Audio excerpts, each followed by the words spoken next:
Hello everyone, this is Katsuni Curator back with another cube draft. Let's see what we have in the pack here. Cards that immediately come to mind are Animate Dead, Snapcaster Mage, Elspeth's Knight Errant, and to a lesser extent Courser of Kruphix, Counterspell, and the like. In terms of staying open, Elspeth's double white, while Animate Dead is a single black, Snapcaster is a single blue. Although Animate Dead really only goes in the reanimation decks, although you can play them in a more just value-based black deck, because you can choose either graveyard. In terms of trying to send signals, if I cut the Elspeth here, the only other card would be a Sun Titan, while in blue, people might fight over it more. So I think it's between Elspeth, Snapcaster, Animate Dead. I'm going to go with Elspeth and try to go in that direction. Any 4-mana Planeswalker that's able to just pump out tokens is really good. And it looks like here we can follow it up with one of the Signets. Being able to ramp into one of these types of Planeswalkers on turn 3 is very good. In terms of the coloring I would want to go with that, I'm not sure. We'll go back to that discussion in a second. The other options are Winds of Abandon and Archangel Avacyn, but I think we just take one of these two signets. They're on color, or not signets, talisman, sorry. They're on color with the Elspeth. Now, I don't really want to be white-green, I'd rather be white-red, maybe with a blue splash, because Elspeth can go find an aggressive style deck as well, being a constant threat. Ideally, you would just want to be mono-white sometimes if you're going purely aggressive, but in that case, I'd rather hedge my bets towards a red splash rather than a green splash with Elspeth, I think.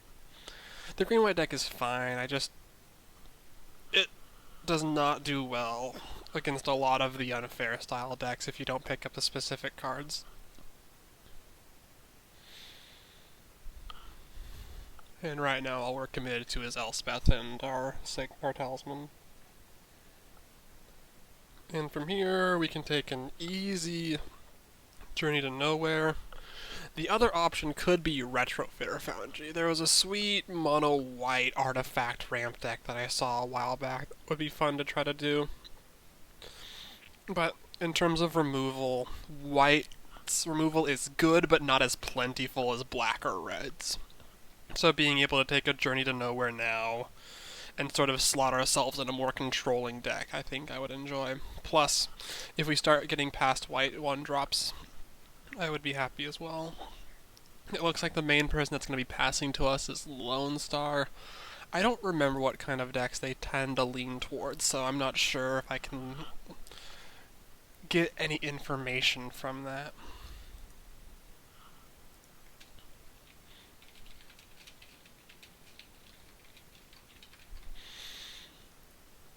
So here we have Elspeth, another one, there's a Gideon, there's a Savannah, and there's a few other cards.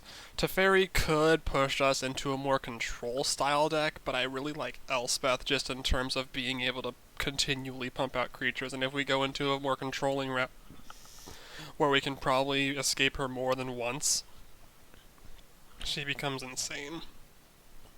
So I think we're going to take Elspeth here.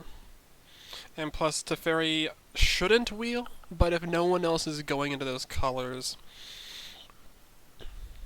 it might. So yeah, we'll just take another Elspeth here.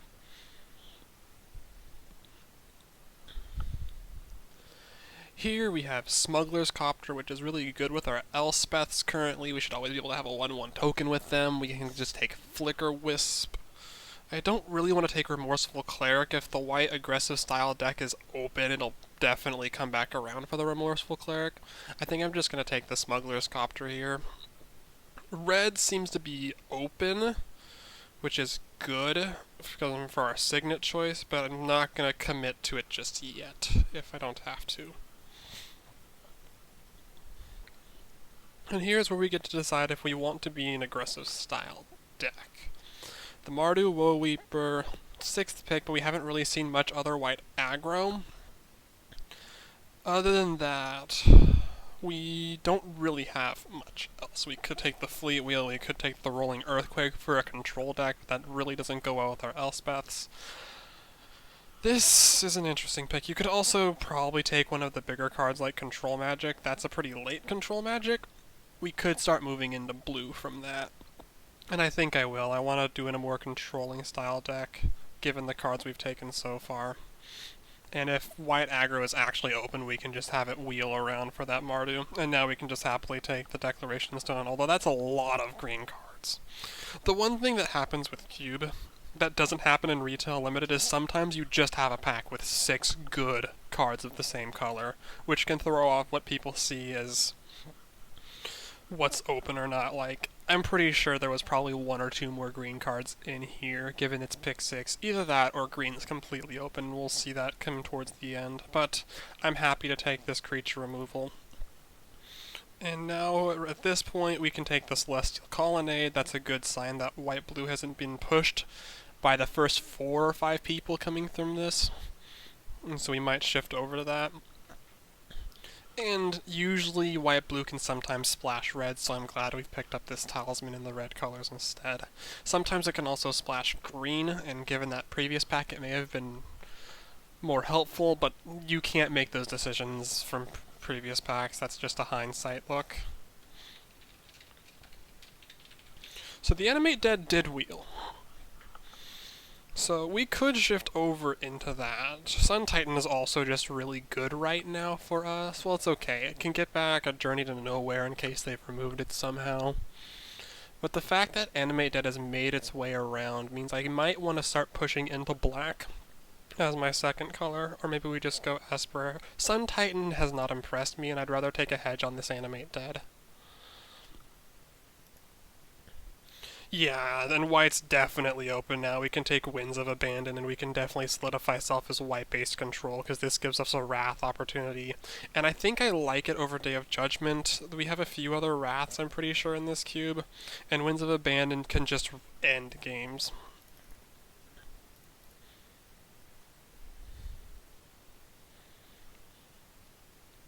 In terms of the cards here, if we're going to go into black from that Animate Dead, Plague Engineer would be a nice pickup. It also makes it so none of our soldiers die.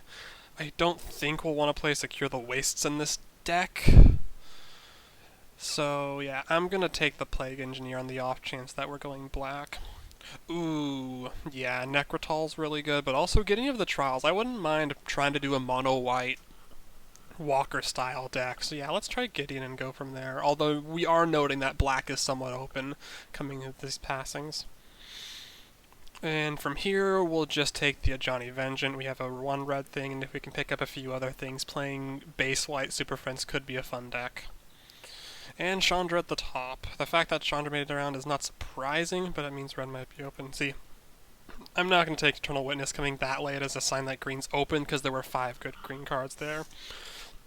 So, given we've decided we're going to be playing white, Moat actually looks pretty solid for this deck, although we currently only have Elspeth Knight Errant as the card that will help with that.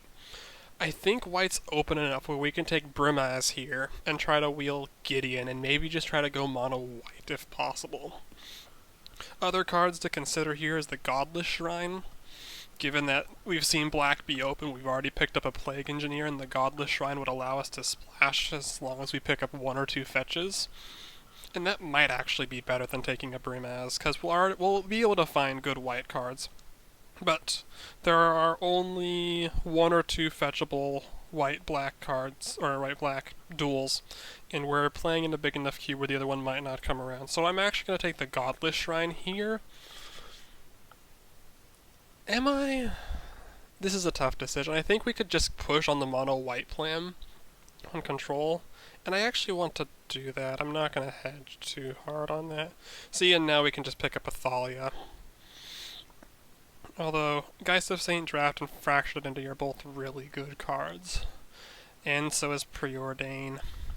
It might be a mistake to try to stay mono-white, But Thalia is just a good card, especially when we're playing with a bunch of walkers. The 3/2 first strike, that also makes it so their creatures come into play tapped, gives us a lot of more control over that. And I'm wanting to see how this style of deck plays.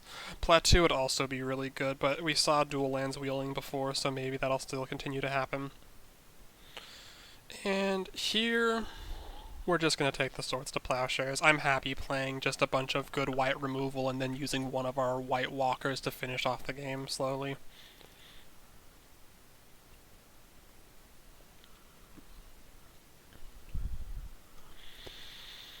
So here we don't have a white card to take. In terms of cards that I would be open to trying, Burning of Jinyi, this could turn into a white-red ramp style deck if we can get more artifacts. We're about 4 packs in. We could pick up a few more rocks, and burning could work well in this deck. Krenko's also good. In terms of just playing a control deck, having one of the Rabble Masters come down after the fact is just a way to win. Especially when we have a bunch of 2 and 1 mana plays that can remove things off the board. So I think we'll take the Krenko. If anyone's playing in the aggressive deck, I don't know if that Plateau will wheel. But we can take a Sacred Foundry here. Start hedging our mana one way or another. I'm not really missing anything here. Mother of Runes is okay, but we're playing a more controlling style deck here. The other option could be Subterranean Tremors. But we are already decidedly playing a few artifacts, and I'd rather just take the Sacred Foundry in case we need to be splashing red. What we're hoping to find here is probably more mana rocks, is what I'd like. Maybe some ways to draw. Catastrophe is a very good thing for us if we can just play one of our walkers that gain us value and then just Catastrophe afterwards. We already have 2 4-drops, although Hero's a very good one that would follow up on that. This one here is a bit difficult. If we're going more in the artifact ramp and trying to push that, we definitely want Catastrophe, while Hero of Bladehold is just another placeholder for one of our Elspeths, although it's a lot faster in terms of killing the opponent. But we can take things slow. And see, there's a Thran Dynamo. There's also a Serra. In terms of this pack, the Serra has a small chance to wheel. I think we can take the Talisman, given we're trying to ramp more. And that'll be better than the Thran Dynamo in our case. It'll splash our red as well, which gives us 2 sources. Oh, actually we have 3 now with our Talisman, which makes our red splash or our red choice even easier. I think the mono red will take that. So I think the one card that'll come back from this pack is either going to be Noose Constrictor, Serra, or the Thran Dynamo. There's the Upheaval if we wanted it, but I think we're just going to take Shadow to Sky here. We've already passed a Day of Judgment, and being able to wrath the board after playing one of our walkers and having them survive is something we need. And so far, we're probably not going to be playing the Animate Dead, Witness, or Control Magic. We'll probably play the Ajani. And look, see, yeah, white is open. So at this point, we can take the Gideon or we can take the Moat. I think for our deck here, because we have our Smuggler's Copter and we have our Elspeth, I like the Moat plan. It basically narrows the game very heavily down to either remove the Moat or control the few creatures they can attack with, and because we have so much white removal, we can play with this Moat as if it's a slow control win con, especially with our Elspeths.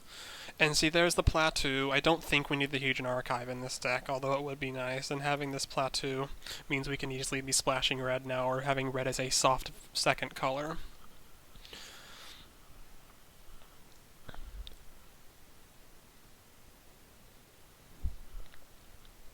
And look, even Sunbaked Canyon Wield, which we will happily take here, being able to fix our mana for red.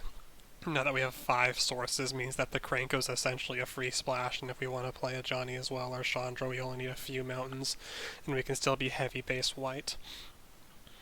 In terms of what we want from the next pack, I think more mana rocks at this point. We can start playing a burning style deck if we can pick up maybe 2 more mana rocks or 3 more mana rocks, and have that as another way to clear the board or clear lands. And from these three, we can see the white aggro deck is open. I'm just going to take the Subterranean Tremors in case we need it from the sideboard. Yes, it will kill some of our talismans or our artifacts, and that Enlightened Tutor is a really nice late pickup. It's going to give us Moat. Oh, interesting. We'll happily take the Incinerate as a last pick for our deck here. Okay, pack 3. We want to... It was asking for mana rocks. I think Worn Power Stone is very powerful in this deck. It either gives us more mana to hold up so we can potentially play one of our 4 mana walkers and a removal spell. It also helps us get to our 6 drops very nicely. Other cards that we'll want back from this path would be Path to Exile. Smokestack could be very cool with Moat, although I personally think Smokestack is too slow, but once you have a Moat in play, that game can slow down to a heavy crawl. I'm going to take the Worn Power Stone here. It can solidify us more into this Burning Catastrophe style deck. And there's the Wildfire. Now here's where we want to decide if we're really pushing towards this kind of plan. We would need to pick up a few more mana rocks for it to be very good, but the only thing we're really passing up on is a figure, which is not really the style of deck. Evolving Wilds, but we're mostly base white, splashing a few red cards. We don't need the fixing that heavily. Jitte is just not for this deck. So yeah, I think we're going to take the Wildfire here. This allows us to have Burning and Wildfire. We're going to heavily pick mana rocks come these next few packs if they show up. And since one didn't here, we're going to be taking the Gideon Blackblade. The reason why I want the Gideon over a Rabblemaster is because we're playing a Burning of Xingyi style deck or a Wildfire style deck, and him being indestructible means we can play him, keep attacking on the offensive. And because of that, we won't have to lose our 4/4 creature in the case of that happening. The other option is Banishing Light or Walking Ballista. Walking Ballista is great when we have a bunch of ramp, and Banishing Light will help us remove remove cards that are bigger threats. Given we have enough 2-drops already, I'm actually going to take the Banishing Light. We just need to be able to remove things and slow the game down. I am a little worried we don't have any card draw, but that's partially the plight of just playing white and red. And here we have Needle Spire, which is okay. I think we might just take Chain Lightning. It's again another removal spell. It can also go to face. We're not really going to be needing Selfless Spirit. Actually, no, we don't have enough creatures where we're actually protecting too much with Selfless Spirit. Our Planeswalkers are going to be our main way to win, and being able to have a lot of removal early is something that I think we want. And plus, having Burn to the face or to walkers is always really nice. I believe Incinerate should do the same. Yeah, it's to any target. So we have 4 more packs, and we really want 2 more rocks if possible. Getting 1 is what I need, what I'd say we would need for our deck, which unfortunately we're not getting here. However, we will take the Wall of Omens, I think. It's between Wall of Omens or Seasoned Pyromancer.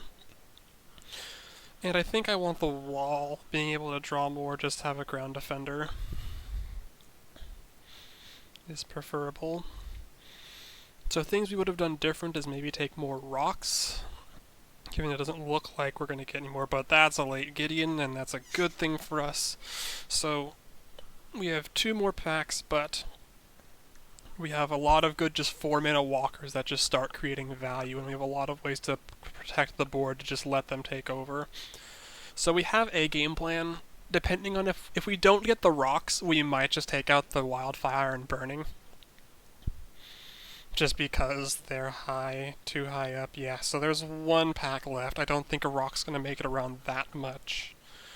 So in our case, I think we want the Faithless Looting. Oh no, we can take the Chandra and just really be a big... Yeah, so we can take our Chandra here. And if we do get the rock, we can play the Wildfire Burning. If not, we can just have Chandras at the top, and we're just going to be playing a white-red Super Friends style deck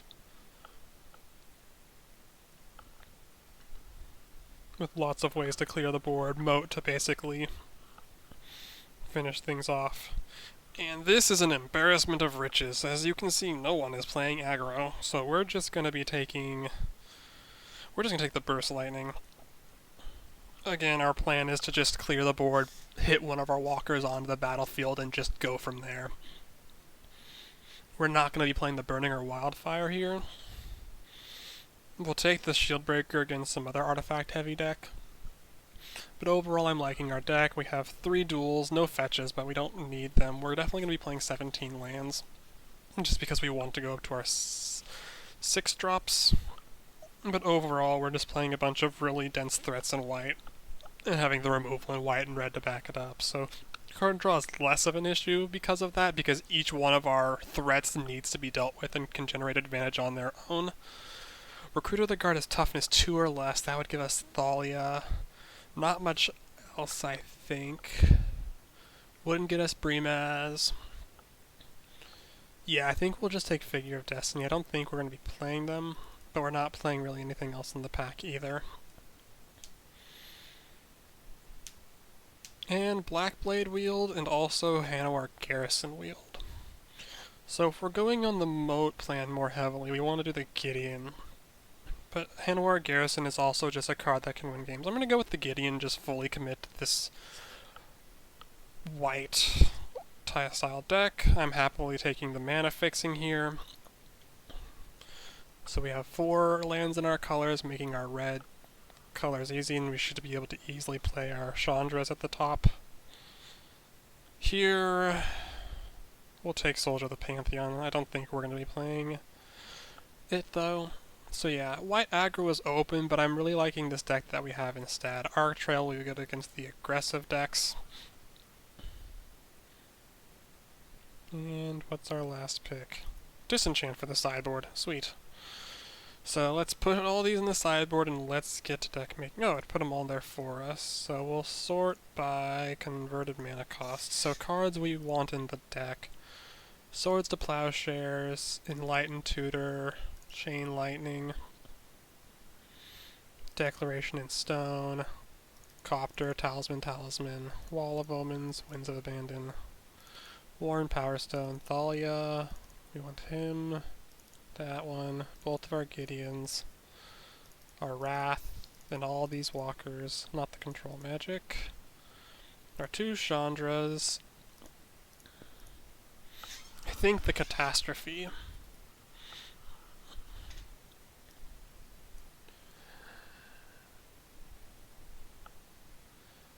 So, right now we have 1, 2, 3, 4 ways of interacting, and then just a bunch of threats at the top. We might not need Flamecaller. Yeah, this is less of a Flamecaller deck, because we're just trying to control the board. So yeah, we'll take Flamecaller out. That leaves us with just these 2 as our top end. And I think this deck's going to sideboard a lot, because we're basically going to have to shift around what we're playing. Because if we're facing aggressive decks, we have a bunch of burn we can bring in. I think for the final card in this deck, I want the Banishing Light. Just being able to have an all-around target. And as you can see, we're playing Chain Lightning, Krenko, and Chandra. And I think... So the real question is, do we need to play red here? We have enough white